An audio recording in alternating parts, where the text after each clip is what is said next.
Hey guys, welcome to Property News Update. I'm Brett Alegre-Wood and today is Monday the 23rd of February 2015.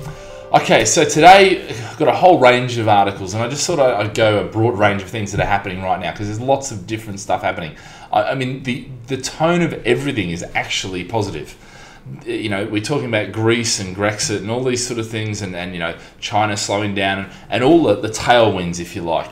But the reality is what's happening with the UK media right now is none of that is actually really affecting what's on the ground. And this is the key here. You can listen to the media and get those big headlines, or you can come down and get dirty with the detail and realize actually the market is marching on. So basically, one of the headwinds that we talk about is the election, which is happening in May.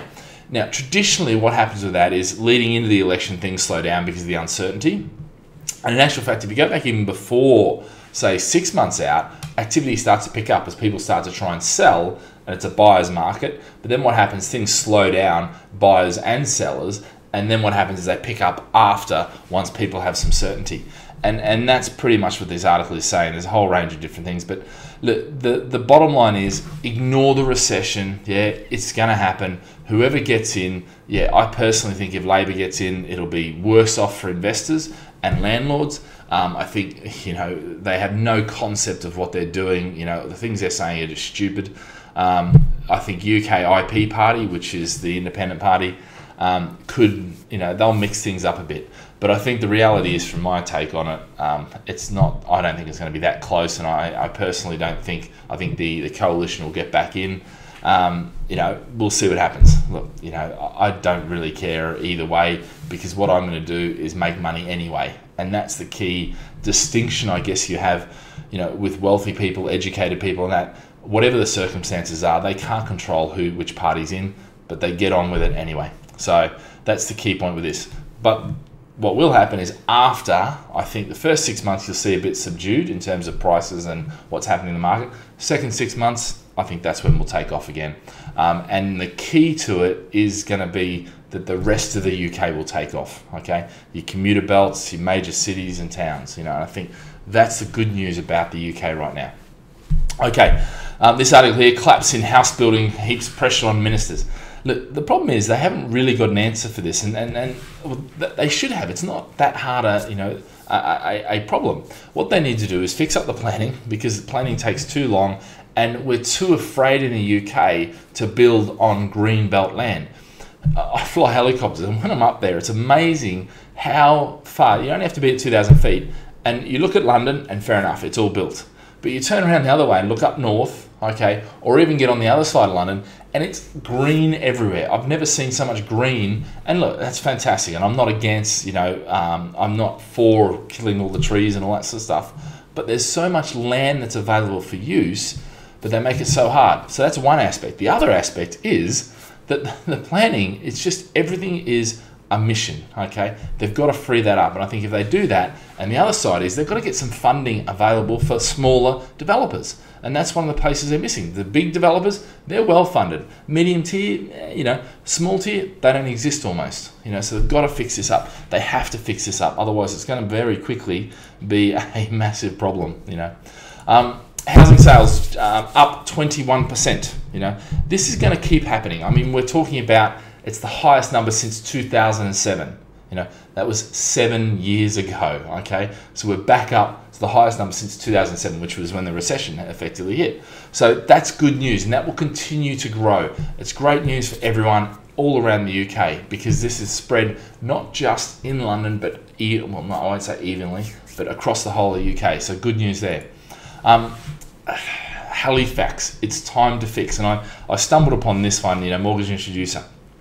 Basically, they're saying that rates are so cheap, so therefore you should fix them now.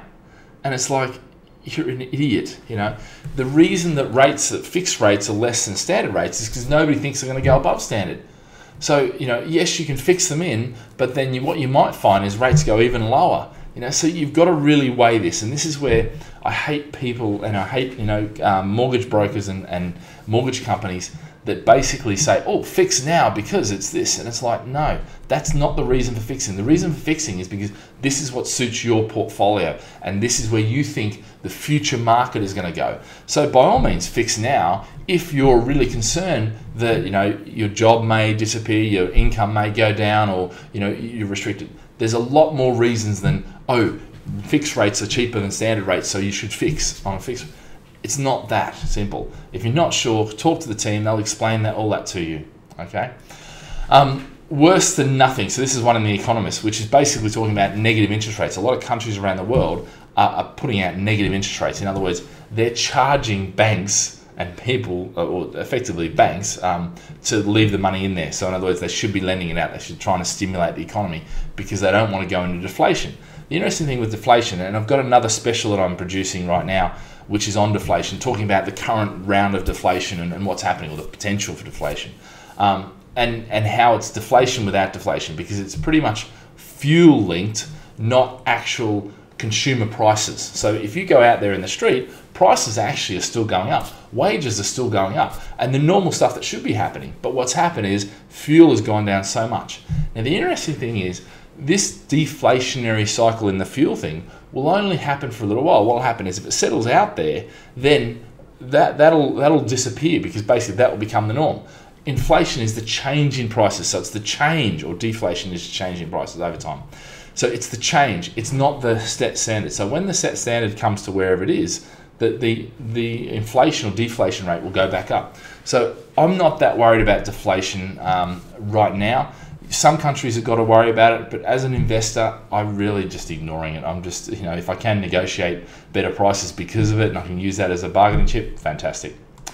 Okay, North-South property divide is to narrow. Northern cities, now look guys, I've been saying this for a while now, we're getting back into the UK. Why? Because now prices are starting to come up. So you need to start looking at that as an option for property. Look, London still has the best fundamentals, and then they ripple out along the commuter belts and along the commuter links, and then they go out to the major cities and major towns.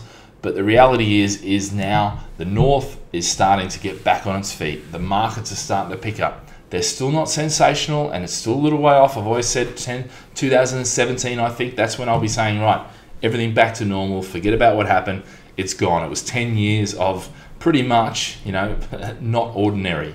But yeah, so this is happening. I was saying here, London, Oxford are 12 times average earning. UK house prices are 6 times average earning. So if you go purely by affordability, that's an issue. But wages are growing, which is one of the good things. And it's one of the key things for me that has to happen before interest rates are going to go up. So even though we're talking about this deflationary stuff, actually with wages still growing, we could still see interest rates go up. So don't think that because we're talking inflation, rates aren't going to go up. But it's unlikely, okay? I think really we're now into 2016 before we see a rate rise. We'll update you as things go by, and we'll see how much stuff takes off. Now, in keeping with that, I just want to finish off on this. Is the YPC website, London commuter property boom. What we're doing now, and what we have been doing for a while, is actually focusing on commuter towns and getting various commuter houses.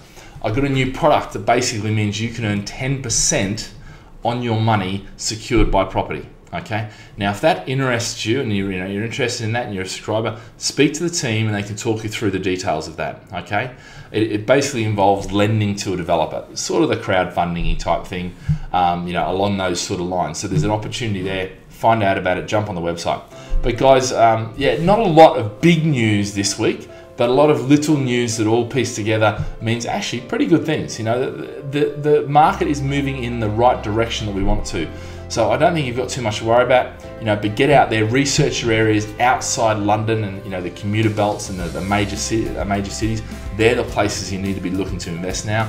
But obviously, if you haven't got the time, give the team a call and we'll have a chat, and we can certainly organise that for you. Okay, guys, have a great day, and remember, live with passion.